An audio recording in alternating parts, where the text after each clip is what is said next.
Hello, Okay. hello. Welcome to Coaching Hello. with Jola.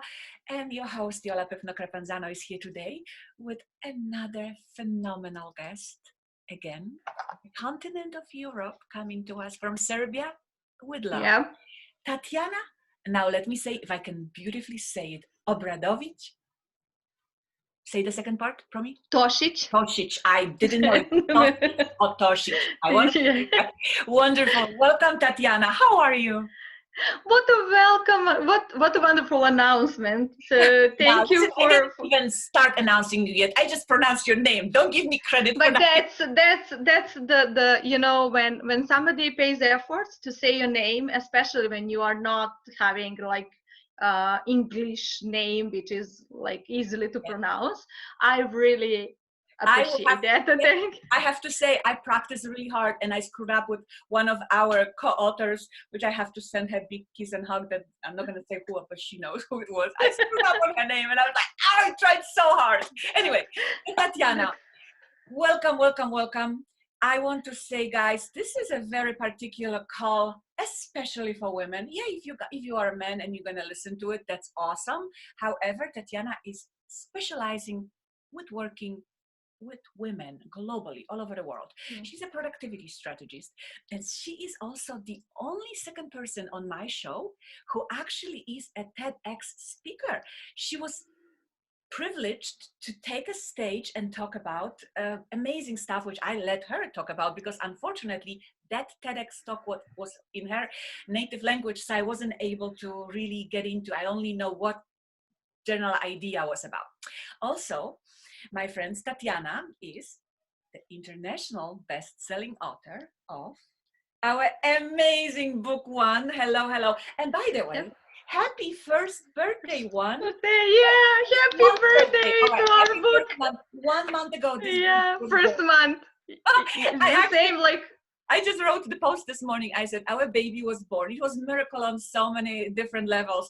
First of all, it was very, very surprisingly conceived. It was easy, the pregnancy and delivery. And the family welcomed this miracle child with love, and so did the whole world because it became international bestseller. Yeah. Happy anniversary. Like you celebrate the first month of a baby and everybody are posting picture, 1 month old. So we are 1 month old international bestsellers.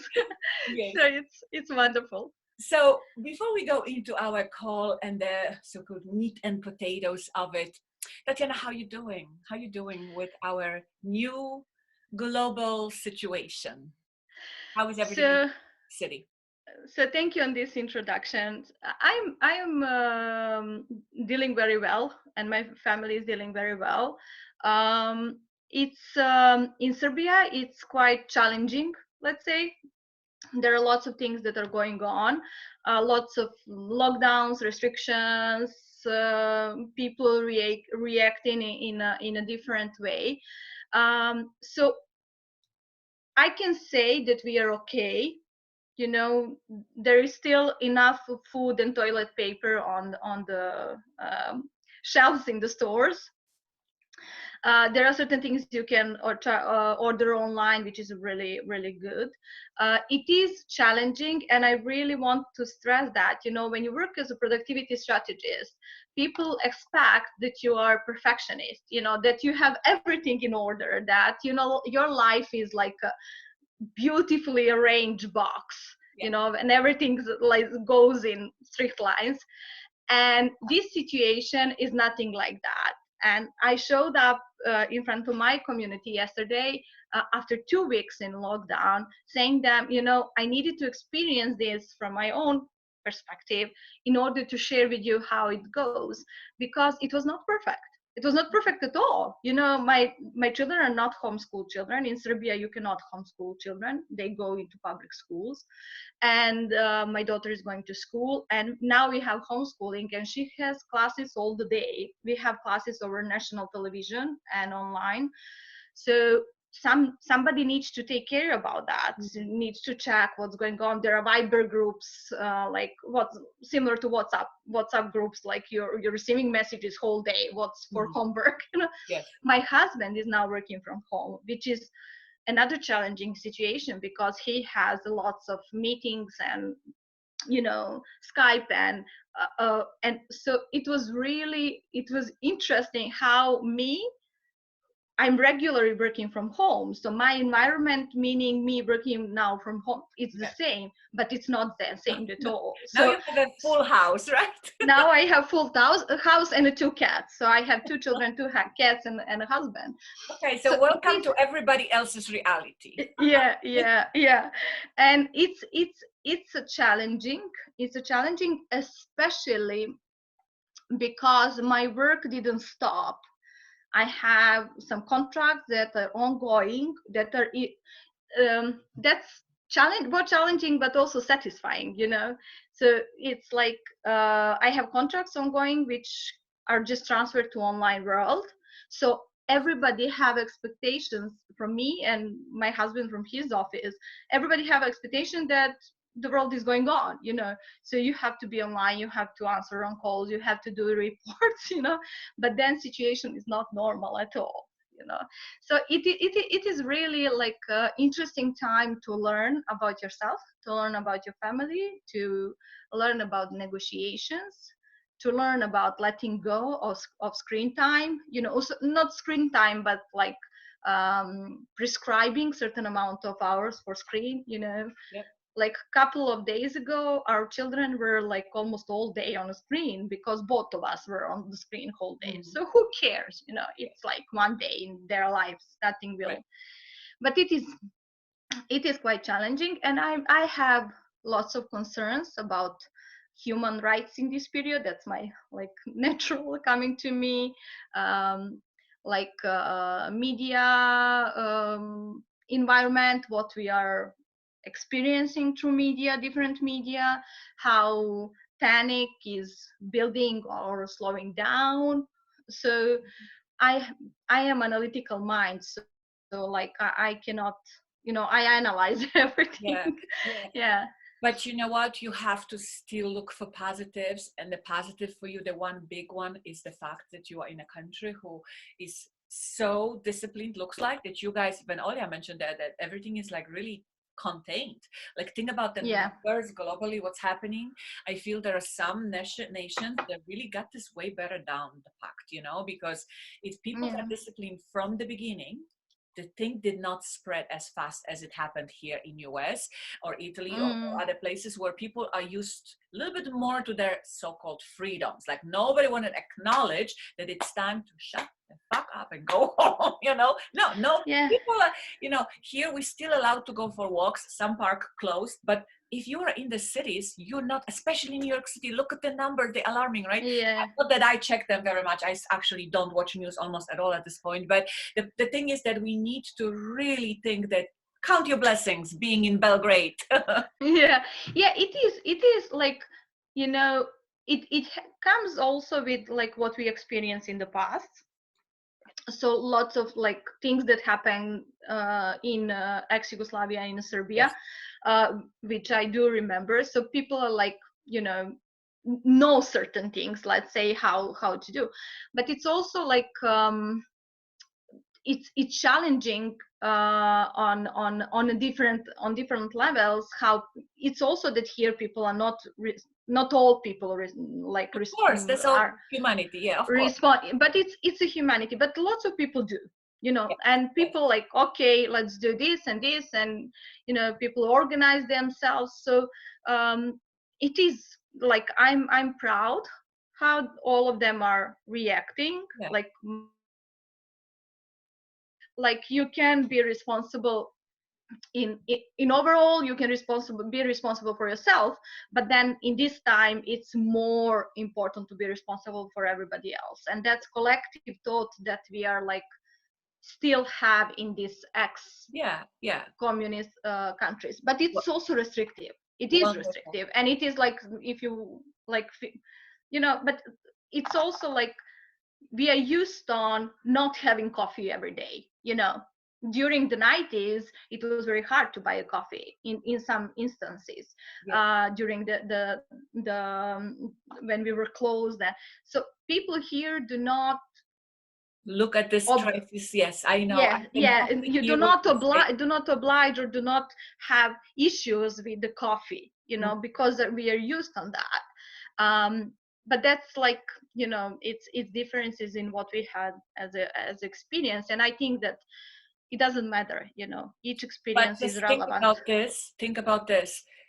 From your perspective, your country's experience with the war, with all that stuff, right, that happened, people got stronger through it. Therefore, for them right now, it's easier. So globally, this experience could make us as humanity stronger as well. If we do I the right thing, if we actually learn from this for a change, we Yes. can actually get stronger. We can start going back to basics, start appreciating what matters, start really paying attention to those basic things that people forgot, because everybody is just freaking rushing and going after every single shiny object without stopping for a second and asking themselves what the hell really matters. So you mentioned something Absolutely.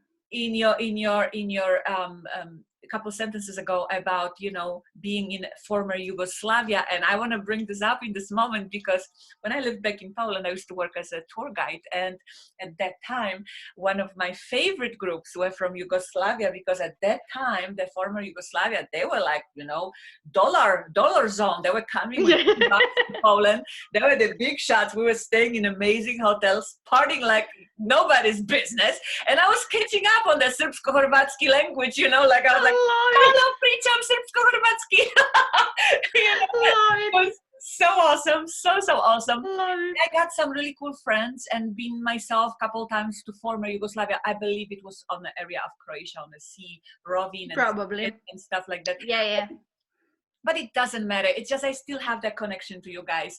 And because I speak Russian, I can also understand your lettering and stuff like that. So anyhow, let's move on into what this call is all about. And this call is about, my friends, helping understand women. And again, it's preaching to the choir for some of you. Some of you in some parts of the world, you already got that consciousness that, you know what, you're even with the male population, you got this covered, you got your freedoms, you delegated half of your shit, you know what to do, you take care of your body, cool. However, there are still people listening to this call today, with a hand on my heart, women, they do not actually have enough inside of them to say no to certain things and say yes to certain things. So we're going to talk about this today, how to make this better for some. And again, I'm kind of like, all over the place. This internet screwed me up. This was supposed to be live on Facebook and we're just recording it. So I'm a little distracted by that. However, Tatjana, I mentioned also you are a TEDx speaker. Can you tell us, before we move into the book and before we move into the actual thing that you do these days, what was your speech about? So thank you. TEDx is really close to my heart, you know, and it's close to my heart because it was TEDx Belgrade Women event, and I was the first woman spoke at TEDx Belgrade Women, on the first TEDx Belgrade Women event. So I'm really proud of myself being there. And it happened in a really interesting time of my life. I was moving from South Serbia to capital, to Belgrade. I was really concerned about how that will go with our family moving and everything else. So it came in a beautiful way in my life. So what I was talking about there is how commercials are affecting our perception of women and women body.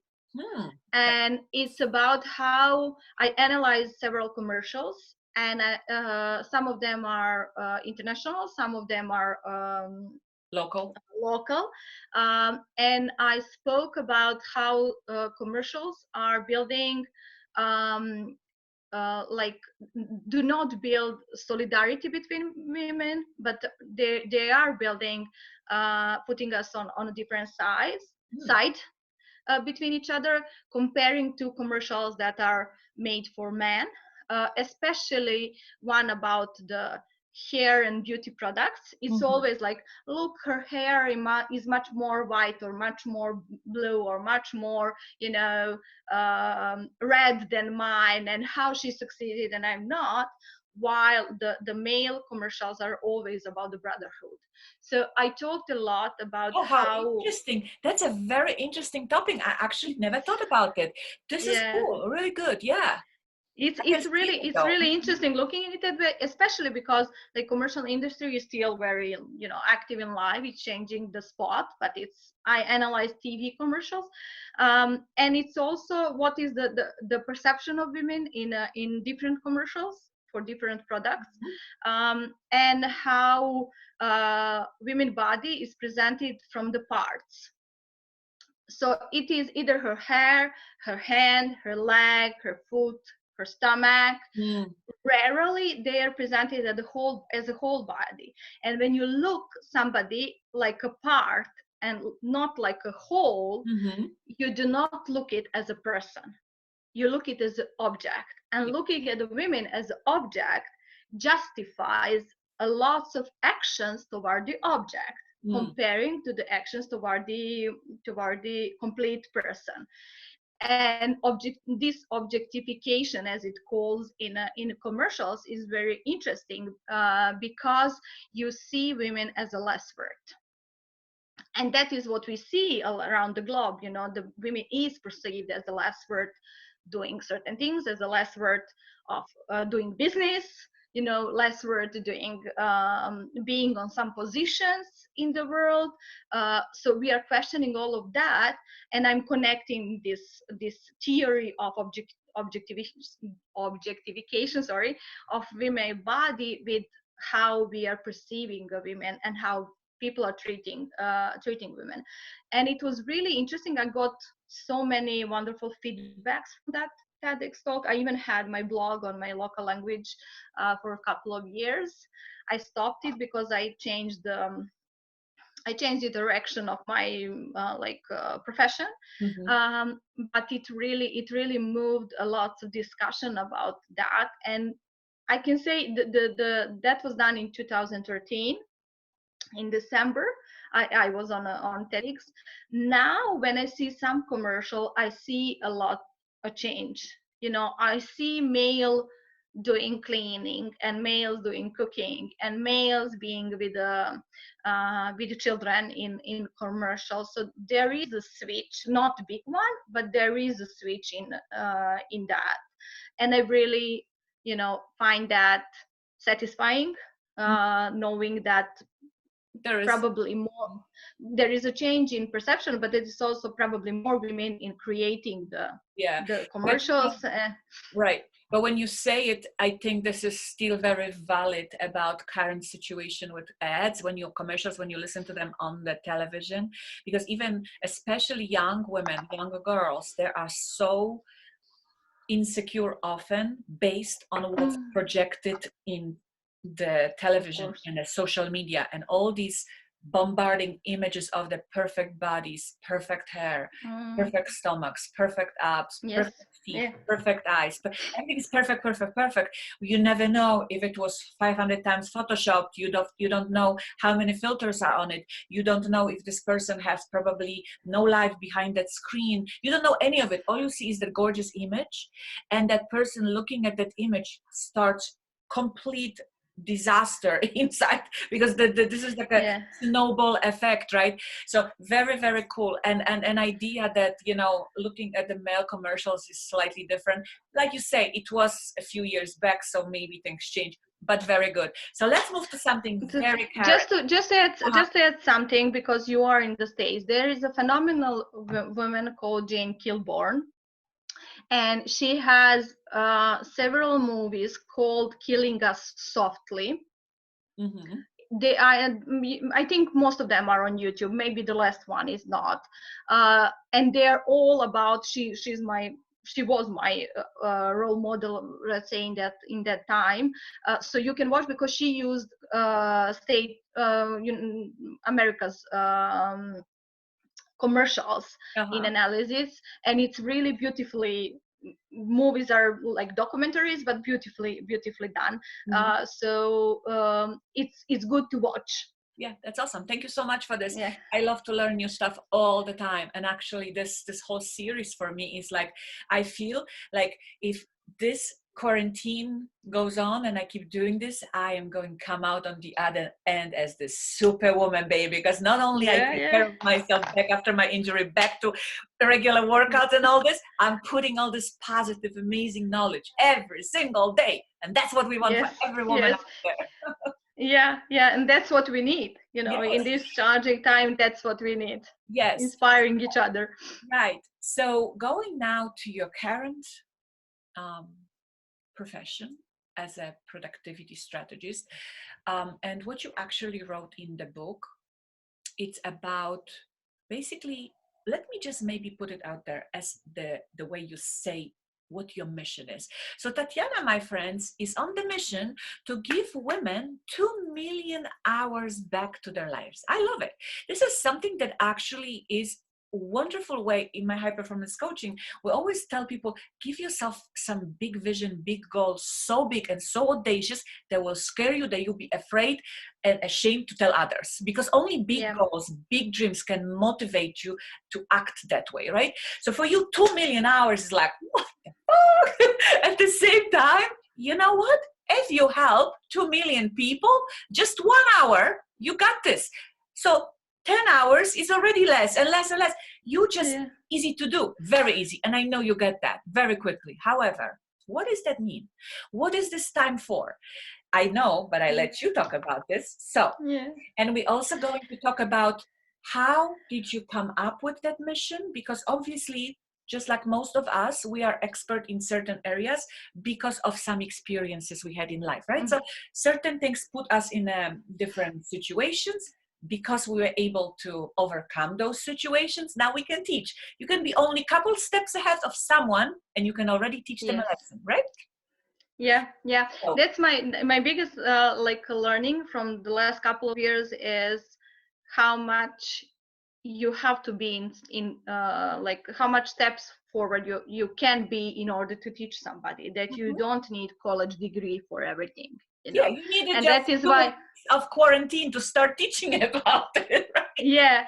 And I that is why I love working on this book, because I face my internal blocks on, am I expert enough, even though I'm working with individuals and teams, you know, but like being a book author like on Amazon, it requires PhD, master's degree.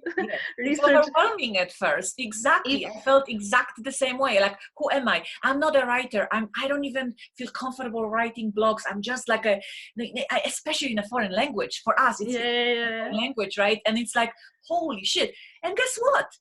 Absolutely, especially if you have an amazing editor like we had, Heidi the Love. Okay, hello. By the way, thank you. I do it in every single book. Congratulations to all the co-authors. Congratulations to our publishers, brainchilds of this book, Mirav and Heidi and Parul, who was celebrating birthday yesterday. I want to say thank you so much for everything. And now back to you. So like, I have this huge mission, and I'm really, when I say it, like 2 million hours, it really makes me love even more what I do. And why I set that goal, and why I set that vision, of course, comes from my background and what I did in last 15 years. Oh, I forgot to say, you have 15 years experience as an entrepreneur. That's amazing. Look, she's 27. So what did she start? I'm not. 12? I started very young, like, you know, like, not child labor. No, I'm not that young. I'm going to be 42 in a month, on the 2nd of May. No way! Yes. It's my birthday. Really? Yes. Then we need to. This is kidding. Are you kidding me? That's awesome. It's love it. Then we need to do another live on that day, just to sing. Birthday party. Yes. Love it. Love it. So this is wonderful. So in my previous experience, I worked a lot with women, and I worked with women from different backgrounds. So I worked with women from corporate world. I worked with Roma women, from the underprivileged, completely vulnerable communities living in the carbon houses or without house at all. I worked with women with disabilities. I worked with rural women. I worked with entrepreneurs, and throughout I worked with them on different topics, let's say. I was gender equality consultant, so I did lots of researches and trainings, etc. But what I saw there is that women do not have time for themselves, and also women do not have time at all. You know, they work under someone else's agendas, or the agenda set by society for our roles, what we need to be. So they do not perceive having me time as something as priority. They do not see value of that. But even when sometimes in some cases, even when they see the value of that, they do not know how to make it, how to where to find these hours in their other full schedules. So I thought about it a lot. And when I decided to transfer from my consultancy role to being productivity strategist and working online, I was thinking carefully what is the change I want to create in the world. I know, you know, I was always about women human rights, and I was always about uprising women, and I was always about equal societies for male and women, equal opportunities for male and women. But then I wanted, what is my specific, what is that I love to do, and where I want them to see, you know, where they need to be. And that is how these 2 million hours came to my space, because I somehow said, okay, it doesn't matter how many women it is, you know, but if I calculate all the hours I can save them with my services, meaning helping them better organize themselves, like having better communication within the family, or like partners or whatever, like household members. If I help them better organize and set priorities, I can reach that. Yes. And I'm moving slowly toward that goal, but it's really satisfying and comforting when you have women not better plan their agenda, when you see, when you receive the feedback from women who says, you changed my life because I wrote every day what I'm doing, and my husband saw that and made me a coffee, which never happened in our environment at all. No male, you know, makes a coffee in our village or in our house. So it's really, I have to stop for 1 second, and at this point officially make a big thank you to husband of mine who often brings me coffee to bed. And those moments is the perspective of showing you how much you have to be appreciative of you have. That's the yeah, that's the one thing, like things that we take for granted, some women never experience. It's the moment of actually acknowledging and actually showing that appreciation again more. Yeah. So it's so that is how it came to life. And when I was approaching to it, it's not only from the productivity and efficiency part. When I was approaching it, I said there must be a missing piece. So there must be a thing, because there are so many like goal setting tools. Like you go online, you can find like, you know, million of them, like goal setting and planning and planners. Right. But it's not about the planners. People wouldn't need us because everybody would go and grab those tools and just do it. Unfortunately, just to have some sort of knowledge without guidance means nothing. And if you see statistics like who buys the planners, you know, most of the consumers of the planner itself are women, you know, but they use the planner to organize the household by themselves, to make another checklist they need to do in a day. Like I have 5, but I need 10 because there is a room that needs to be organized. There is a drawer that needs to be organized. There is a pantry that needs to be organized. It does not change the relationships. Yes. And because I'm coming from the position of gender equality consultant, I know that if we don't change the relationship within the household, nothing will change. It will be another checklist in your calendar, and it will be another hour that you did not sleep because you woke up. And for me, the most interesting thing was when I started to work is like there are so many productivity gurus around the world who proclaim waking up at 4:30 or 5. And I really, really, really think we cannot relate with that. And I'm completely supporting like Ariana Harpington sentence, women, you're going to sleep over your way to success, because I am the one of the coaches and trainers saying, no, I want you to sleep. I don't want you to compromise, because it's easy solution. It's so easy. I guess we have a reason why we're born the same day. This is so many levels you touch up in the book that have like the me time, that this, now you're talking about importance of sleep, the 3 circles that we will be talking about, that you teach women how to actually gain that time back for them.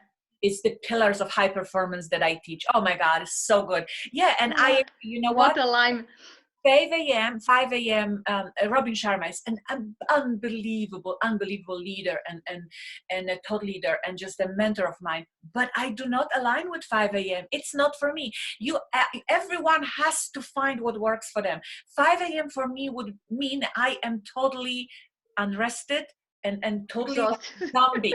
Not for everyone. Yeah, there are people who can do that. And I cannot go to sleep at 8 to be able to get up at 5 because I need to live with my family, right? So everybody will adjust it to their needs. Yeah, that was because I really love how Robin Sharma writes.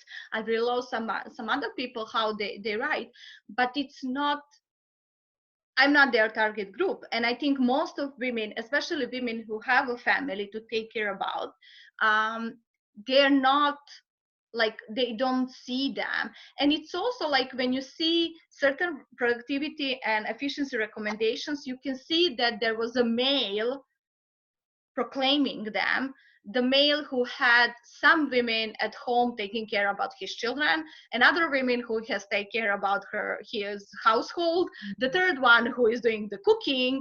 So like all these things, like you have everything solved, and then you wake up at 4:30, you write journal, you exercise, and then you start your work at 9, and you come back at home, and then you rest. It means that somebody else is doing the work.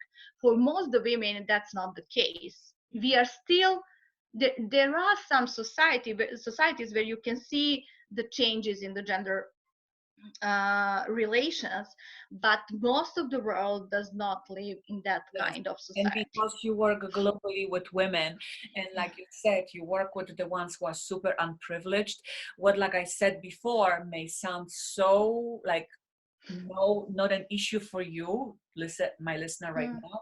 There are places in the world, again, look from the perspective, that what Tatjana is doing is unbelievably valuable work. So let's go into this. So from your experience, you realized being a young mama of your first child that you were totally overwhelmed, totally like coming on almost into anxiety, depression, which from reading, I felt there was clear case of postpartum depression, like reading from the book, right? But you did not see it that way. You just saw it as like, what do I do? And you wish you had another Tatjana telling you what to do at this time, because you wouldn't have to go through all this. So someone else right now, you know, using you as that source of knowledge doesn't have to go, because you give them a shortcut how to get to where they want to be. You luckily had, on the other hand, an amazing husband, amazing partner who helped you get out of that darkness. And you know what? Good for you. And you actually did the right thing. You collected that knowledge, what you learned, and now you spread it. You're failing forward. You're showing and basically giving people and forwarding that to the next group of amazing women that will hopefully spread it even further. So it's like a ripple effect, right? It is so interesting, because it's like, I really, from one side, it was really scary moment for me. On the other side, it's a complete picture of who am I. I was always, the cartoon Calimero, who is always saying, it's injustice, it's injustice. Since childhood, I'm facing and trying to solve all the injustices in the world. But before my husband, I was in 4-year completely abusive and violent relationship. And when I say violent, it was violent.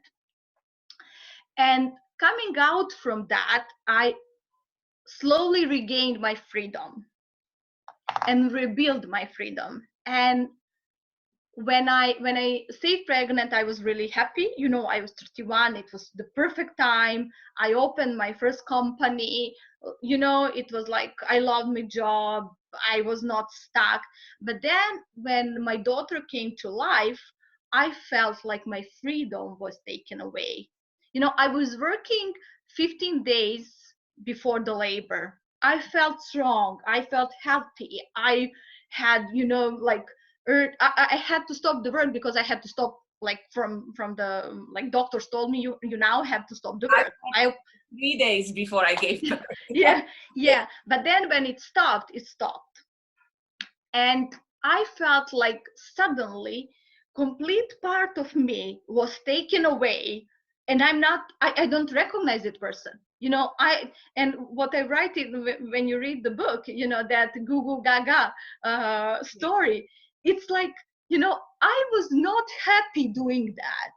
Sorry to say it, but I'm not that mom of being happy talking goo goo gaga. I want to read. I want to watch the movie. I want to go out. I want, even now I have this, like, okay, time out. My mom is out. Nobody calls mama. They're May all baby, May second babies, yeah. I totally agree with you. Yeah, Yeah, and so it was like with my daughter, like, it was really painful experience, which I changed with my son. So with my son, I started to work early, not because somebody was pushing me, but because I knew that I'm not only the mom. And when I say that now, I feel responsibility on my shoulders, because I know there are so many women out there that do not feel like only being moms. of course. And it's so hard to understand that society does not recognize that. Your environment does not recognize that. They're blaming you all over the way on claiming that. So for me, it was good that I had very, like, beautiful, and still have him, like, beautiful husband who understand that. But I was not understanding what's going on inside me. And he couldn't understand, because if you don't speak, nobody can read your mind.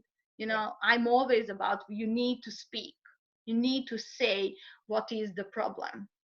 And that is, like, how we came to the place where we started to talk, what's important to me, and how he can be there for me, and how he can help me, not help me, but support me in me being who am I.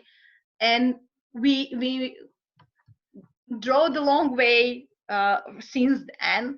But it's also, it's like the story that it's not told, the story that rarely women are speaking about. Because if you say you're not satisfied only as mom, there are other women like complaining on that, or like thinking negatively about you, or speaking negatively about you, because they do not have. And I understand that. I know I'm completely around the solidarity. So if women says that, it doesn't mean that she means that. It means that she doesn't recognize how she can go out from her own position. Yeah. And again, there's So no judgment, you know, everybody's different. Some people are totally fulfilled by doing one thing. Some people need a little bit different stuff to get fulfilled and feel fulfilled. But it doesn't really matter. The point is that as a human being, as a woman, you should be able to have a choice what you would like your life to look like. So now, if you choose to be a mommy at home, it is amazing, good for you. If you choose to be a professional woman exclusively, phenomenal.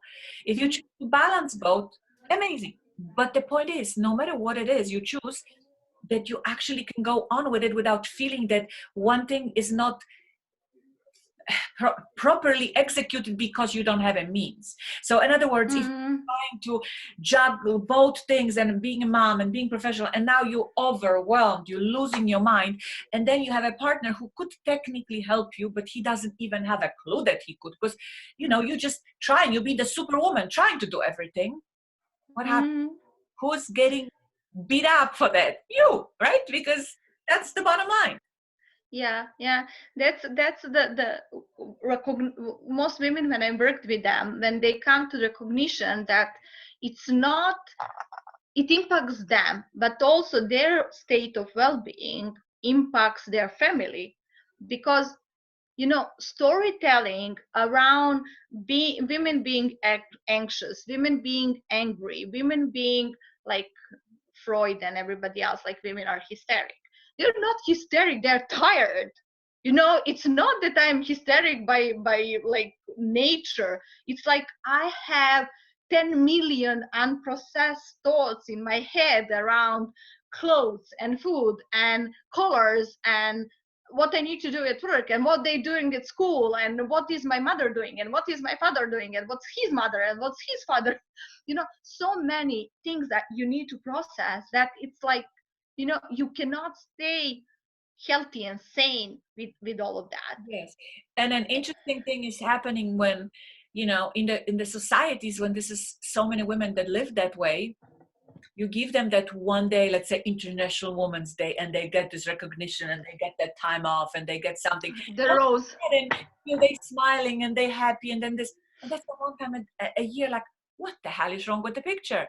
You know, what is wrong with the picture? So you want that beautiful, smiley, happy woman, but you don't do anything to give it to her. That the flower once a year, let's say in old times, whatever, or the sort of recognition. It's not about that. It's about doing this consistently every day, even in a very small period of time daily, right? So let's go to your tools, how you actually helped women go through this. There is, you call it 3 circles, right?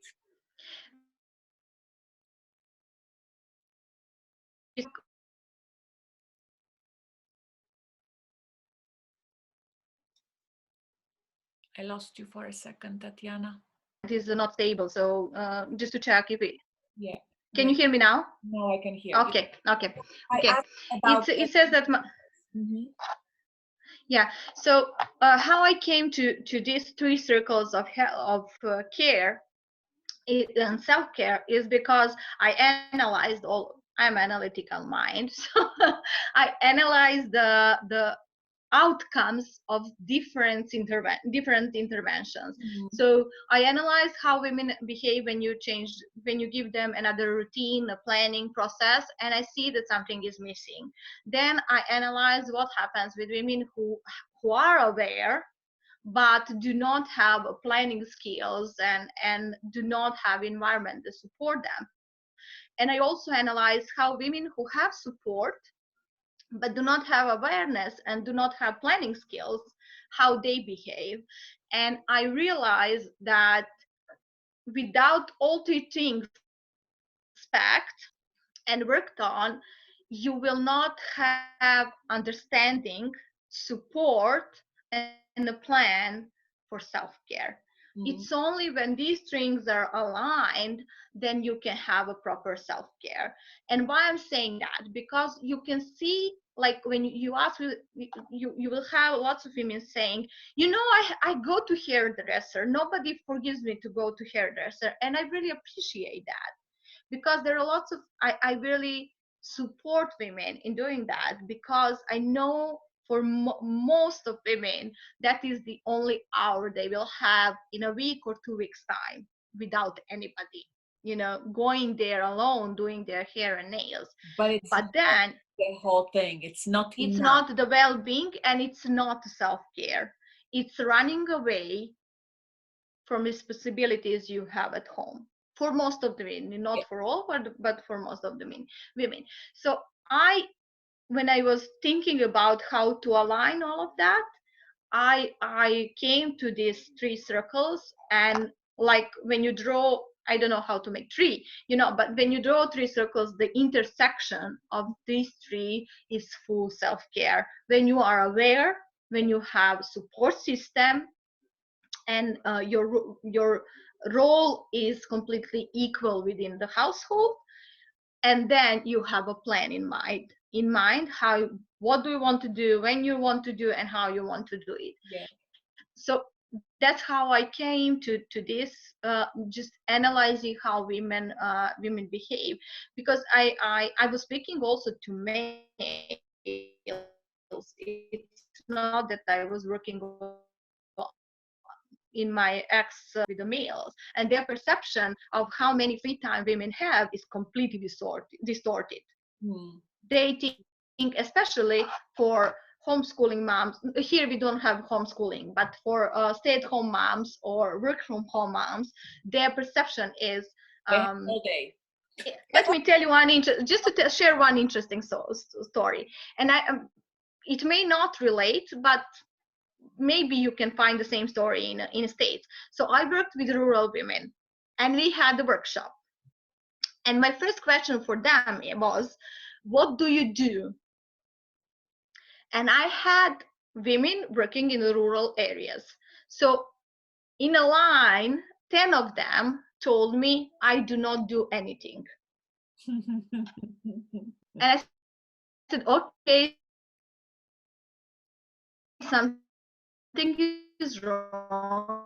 They were like, I'm going up at 4:30, and then I'm going to milk my cows, and then I'm bringing the milk, and I'm like heating it, and then I'm preparing the breakfast for children and husband, and then I prepare my children for the school, and then they go to school, and then I go on the field and work with my husband on the field, and then I come back at 12, do the lunch, and then but generally nothing. Generally nothing.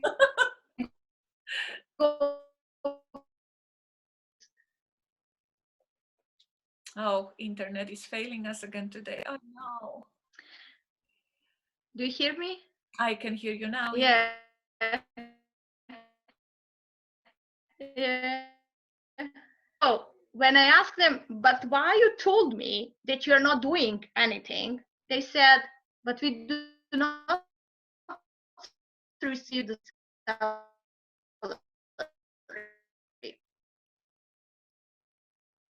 We do not have. Oh, Tatjana, I have zero sound right now. Yeah. Yes. Yeah. Do you have perhaps sometimes changing, because I believe it's on your side, this internet. It says it's on my side. I'm trying to. Is there a place you could move to another place in the house sometimes? Yeah, that's what I'm going to quickly disconnect and connect again on my mobile network. So just give me some very valuable stuff you were talking about. Yeah. I don't want this to happen. Yeah, just give me a sec. Just give me a sec to do that. And everybody is very understanding. That's one thing that I notice globally. As a human, humans right now, we became more tolerant and more understanding. Nobody blames nobody for nothing of that sort, because everybody goes through it right now. Yeah, it's like sorry, just a sec to transfer. It may happen that my daughter is on TikTok, so that's why. That's why I usually tell my kids and my husband, get off the internet for an hour, because we split all that yeah. Wi-Fi. She understood what I said, so she said, I'm not on TikTok. Oh, here we go. Good job. Yeah. Okay, let me try just to switch to networks easily. Just a sec. So Okay.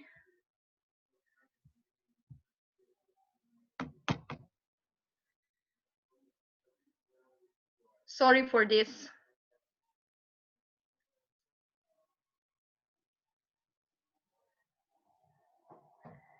Not It's going. so slow. Yeah, it's so slow. It's just And it's opening my now hotspot for the. now that you're switching, I actually hear you and see you well. Before, when you were talking, I couldn't hear you. Yeah, yeah. It's just switching the connections, but Mhm. it's I don't know why is it so slow. That's Yeah. my I don't So anyway, understand why. since I have you right now and hear you well, maybe you could just continue what you were saying. So basically about these women from rural areas, that they were working from morning till evening, non-stop, doing tons of things, but in their mind, they weren't doing anything. In their mind they were not doing anything, and that's the major thought that I'm getting from women around the globe. It's not that they are not doing anything, it's that they are not doing enough. Mm. And they're not doing enough things for other people, meaning enough for their husband, enough for their household, enough for their children, enough for their parents. And it all comes from the place of them not recognizing that they're not doing enough for themselves Yes. in order to be good to their households, to their community. And all over the world, if you look the women who are paying attention to themselves and paying attention to self-care and self-well-being, there is no way that their personal life will not grow, that their family life is not growing, that their community are not growing because they are satisfied with Yeah. themselves. And I'm sure you're using this saying very often, that comparison to an airplane. If you're on an airplane and there is a air pressure drop, what does the stewardess always ask you? Put the mask on you first and then First, hand to your child. And that's how it is. We have to fill our cup first in order to pour over the cups to the people that we love around us, because this is the bottom line. Without this, women feel like they have to serve, serve, serve, and then they are the ones that need the help the most. So yeah. the recognition is the number one thing. What's the The second? recognition, yeah, the recognition, like allowing your, I call it allowing yourself me time, is the first thing. And it comes not from the selfish part, it comes from, I really love that understanding, like when you wake up and you open your journal and you write what you are grateful for, like I'm grateful for my body, I'm grateful for my legs, I'm grateful for my heart, I'm grateful for my children, for my home. So if I want to be and feel the same tomorrow, what I need to do, I need to care about myself, because everything else will fall down if I don't care about myself. I would like to maybe add to this, and there's a practice I started actually at the beginning of 2019. Mm-hmm. I got this from Rachel Hollis. It's a practice of this daily gratitude, like you say, but it's interesting. You do 5 things every single day you're grateful for. Mm-hmm. Mm-hmm. Okay, simple things. It could be delicious cup of coffee. It could be something amazing that happened the day before. But what happens is, because you know this is a part, something you do every single day, it's in that book on your nightstand, you gotta do it in the morning. You start intuitively looking for things you could be grateful for, because the next day you gotta have to write this, right? So what happens is, when you look for something, you start finding these things, and the more you look, the more you find. People don't realize that by just looking for things to be grateful for, you find so many of them, and that immediately put you in this amazing state of appreciation, and from that state on, so many amazing things happen. Exactly. I second every word you say. I write morning journal sometimes when I wake up, sometimes when I finish my breakfast, but every morning I do it. And I really, one big part of it is what I'm grateful for in a day before. And I think it's really good practice because it backs you to the basics. Mm-hmm. And it makes you, especially in this challenging time, it makes me more aware of where I am and how in some cases I am privileged, but also I didn't get these privileges, I earned it. Yes. And be grateful on what I succeeded in my 42 years of life, which we usually do not recognize. Yes, yes. So it's really, I really love that. But lots of women like do not write that because it's overcomplicated. Yes. You know, with this, I know the Rachel Hollis and the method, and I really love it because it's simple. Just 5 things. Like you can do it on your mobile phone while you're sitting in the toilet if you don't have any more time, you know, but it's easy. That's the part one. We acknowledge that, we allow ourselves that, and so what's the next step? The next step is key important step, and it is delivering hard conversations. And that is the step. And that is the step most of the people miss. They miss it. I see that missing it on the level of organizations, and I see it missed on individual level. So what it does mean, it's like you will not have a time or place for self-care if you do not put your family on the table and say, okay, we have to talk. And there is a structure. I teach how this talk should be done in order to coming from my place of caring for women. So how to deliver that in order to everybody understand what you want, and not that you are preaching. So but it's a key thing, talking with your closest people on what is that you want on your plate and what is that you don't want anymore on your plate, or what is that they can take off from your plates you're jiggling, so that you can have. Because if you don't do that, as I said at the beginning, it's going to be another checklist to fill in. Okay, hairdresser done. Okay, spa done. Okay, you know, like training courses done. It's not that. It's like we need to change the structure within our household. I even had to change the structure and deliver hard talk with my business partners. And it was really tough. It was really tough. They could not understand that. But I said, I need that time for me and my family and other people in my life. Sorry, I'm not this kind of person. And I don't want to do that. And it was hard, but I got my time. You know, and when you do these hard talks, as I said, there is a need for that to be in a structured way, so that your children, your husband or a partner or your mother, father, whom like, you know, it can be your colleagues, you know, whomever you're talking with, they understand why you need that and what do you want.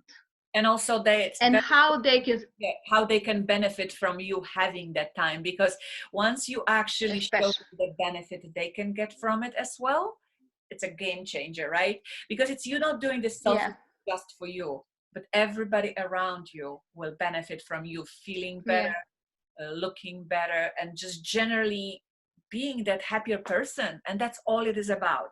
So the conversation, we're not going to go exactly right now. If people want to learn this, we'll give them access to you. They can definitely approach you. Such an approachable, helpful, willing to help person that I'm sure everybody will. By the way, in our book, and I'm going to do it right now, we gave all free for our readers, and you can guys reach Tatjana and she will deliver 90 minutes call for free. That's unbelievable. I mean, the value of stuff, like I said, it's thousands and thousands of bucks. So I highly recommend anyone who feels, you know what, I would love to learn how to do it. There you go, get 99-cent Kindle, and that's what it's gonna cost you. So it's only 99 cents. So we got the conversation going, and so what's next? And then the next comes the plan. So when you are aware, when you deliver the tough conversations, you have some free plates, you know, going off from your schedule. Then we need to schedule the me time. And that is the last point, where you say, okay, I know what I want to do, when and how I'm going to do that. And I know when I'm now having a free time, or when I'm now having me time, or when I am going to remove this from here to there, and I'm going to schedule. And my main things I want to women to take from this conversation is like, if it's not written, it's not done. It's like productivity rule number one. Yeah. Yes. It's If the it's not same in thing. the calendar, it doesn't exist, and it doesn't exist. Yeah. And it's the same thing with the self-care. If it's not in your calendar, it means it's not priority. If it's not priority, it's not done. You will find, and I'm talking in the chapter, I'm talking about the excuses. So you will find like million excuses why the time you thought will be yours is now not. Yes. Because everything else, we are learned to put everybody else in front of our priority, and it's okay, we learned it. In order to unlearn it, like building a habit, in order to build a new habit, you need to do it consistently, like with any other habit. Yes. And that habit needs to be, okay, if I want me time, it has to be in my calendar, and it's not negotiable. As far as 3 months ahead. I loved it. This is something different, right? Oh, let me just plan my next week. No. We go 3 months ahead, baby. We put that thing on. And again, like with everything in life, if something happens and that me time got canceled for whatever reason, don't beat yourself up. Just collect your ass off. You fell off the wagon, put yourself back on the wagon, and let's go, right? Yes. It's not like that. You just gotta give yourself a grace, but at the same time, you continue with the plan, because that's the whole thing. You gotta have a plan.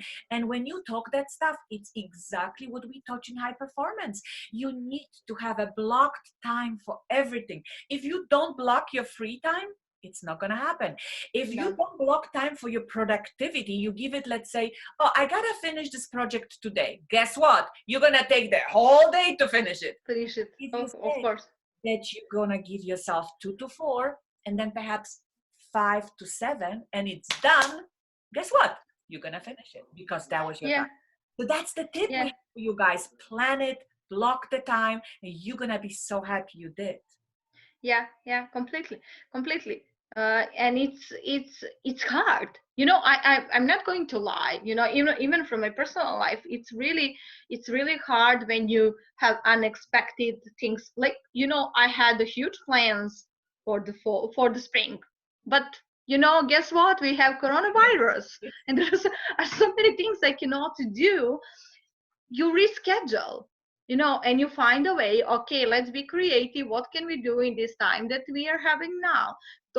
But it's as I said, it's a habit, and as every habit, it will have these ups and downs. So you need support system, and that's why we need the circle 2 before everything else. Yes. If you have support system, then planning will be much easier than everything else. With this support system, you also can succeed so much better if you have somebody like yourself that can actually help you and guide you through all this. Because especially if you are so lost that you do not even see perhaps necessity of doing all of this, to have someone to throw some light on this for you, and like maybe first time ever, you actually be able to see things that never even thought about. Because again, we're talking to such a broad audiences right now all over the world, you and me, that some people just like I already know it, don't even bother. Cool,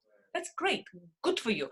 But there are people right now thinking, holy shit, there is time to change. And that's it. And we wanted to bring a little bit of awareness, a little bit of hope that this can be changed. Tatjana changed. And then maybe last piece, let's just think about this time right now, Tatjana, the time that Mother Nature gave us, a little extra time, a little time to slow down, a little time of the focus inside. I love the saying, we can't go outside, let's go inside, right? And just focus on ourselves and how can we get better, do better, be better, not necessarily have more at this point, but do all these other things.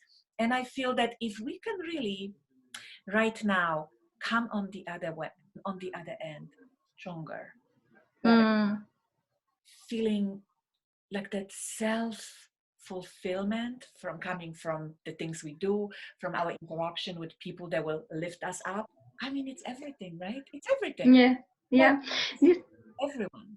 yeah, this is a huge opportunity, and it's a huge opportunity on so many. It's going to be tough, but it's also a huge opportunity for all of us to rethink what like what we want to do with our lives, you know, how we want our lives to look like, uh, to go back inside and see what we are scared of, process those limiting beliefs that we have inside us. And it's also like envisioning how we want to go out from here. If like corona will finish tomorrow, but who we are when it finishes, what is that we did with this precious time that planet Earth gave us, because it is a precious time. It's tough. Like, people are losing jobs, like people are staying on the streets. It's, for some people there is no enough food on the table. But it's also like find way to think collectively and finding way to see with our families where are we. Yes. And Without also, assuming that whoever has opportunity to be on Wi-Fi and listen to this, it's not the person who doesn't have money to put the food on the table. So we're not. exactly, being grateful that you can listen, being Yes. grateful that you can listen this, and being grateful that you can use this as opportunity to change some things in lives, to learn new skill, to maybe, okay, I'm here on the lockdown, and I all my life I wanted to write a book. Okay, let's do it. How we can do it? All my life I wanted to learn Spanish. Okay, now I have perfect time to. So Or how we. something that you've been so big in your book about as well, that simple love for just taking care of your body. Right now you go and you're preparing for a marathon, or half marathon, whatever it is, in June, right? Maybe the plan got slightly diverted again, but whatever it is, listen, there's no excuses. Having right now millions of workouts online, you don't need equipment, you don't even need to be outside, you can do it. Exactly. And then Exactly. food, think about this. How interesting. You go to supermarkets that are sold out. Guess what categories of foods are sold out? All the carbs are sold out. Pastas, Yes. rices, and cookies. And all that shit is gone, right, from shelves. Well, guess what? Aisle with veggies usually still there. So Yeah. another Yeah. excuse not to eat healthy. So we're just digressing. But yeah, that's the bottom line. Tatjana, I want to thank you so very much. If you had like a parting word for the women that are listening today, what would be your like number one tip from your heart to how to get through this difficult time and generally in life from your perspective? Love yourself. Hey, there you go. Yeah. That is the first sentence. I have so many things I say, but like loving yourself, or learning to love yourself during this time, finding out who you are. Like, it's amazing thing to do, an amazing thing to discover. And like, it's, for me, it's like we need to learn to love ourselves. That's right. That's Yeah. right. And Especially as women. yes. Tatjana, before we leave, please tell my audience, how can they find you on social media? So like social media handles, your website, and this way, if anyone, because like I said, with the Facebook Live, people would have an opportunity. I will post this video on my Facebook page. I will also post it on the YouTube with the link with another. Okay. People will have a bunch of different ways of accessing it. But if someone would like to contact you, what's the best way? If someone wants to contact me, the best way is to find me under my name on Facebook. I do not have a web page. I used to have it, but I don't have it now. So my personal profile, Tatjana Obradovic Tosic, they can see it in your link, but also my Facebook page, which is When She Leads. Mm-hmm. I have a Facebook group, which is called She Leads with Systems. That's very, very cool thing to know, because that's, again, right now a very popular thing to be in part of different groups that are really talking to your heart. And these communities are full of like-minded individuals, so you do not talk to like a lot. I actually do these calls on my profile page, but then I stream it to a group that is specific for some topic and stuff like that, because you want to be actually surrounded by people that think like yourself or similar, right? And it's easy Yeah. to understand and be understood. Tatjana, Yeah. thank you from the bottom of my heart for your time. I wish you all the best. Listen, to find out that I have another Taurian friend, not only Taurus, born on the same day as I myself, not knowing until today. There. Amazing. So Amazing. let's celebrate virtually next month this time, and we can invite all our one authors and have like a virtual party. We can pop some of those one bottles of wines or champagne if anyone Yeah. has them, and just have an amazing time together. That's so good. Yeah. Yeah, it's lovely. I would like to thank you for inviting me. Thank you for giving me the space. And I really, really enjoyed the conversation. And it was really like, you have conversations when you do them, but I really felt like, we are sitting on the having a coffee together and talking about different things. And it's really like learning how we are connected. Like, you are going to be one thing that I'm so grateful for today Yay! in my Absolutely. journal. Just right So back, you baby. Just right back at you. yes, thank you so much for having me and doing this interview. I really loved it. Thank you, thank you, thank you, thank you, Tatjana. Ciao. See you soon. Bye. See you soon.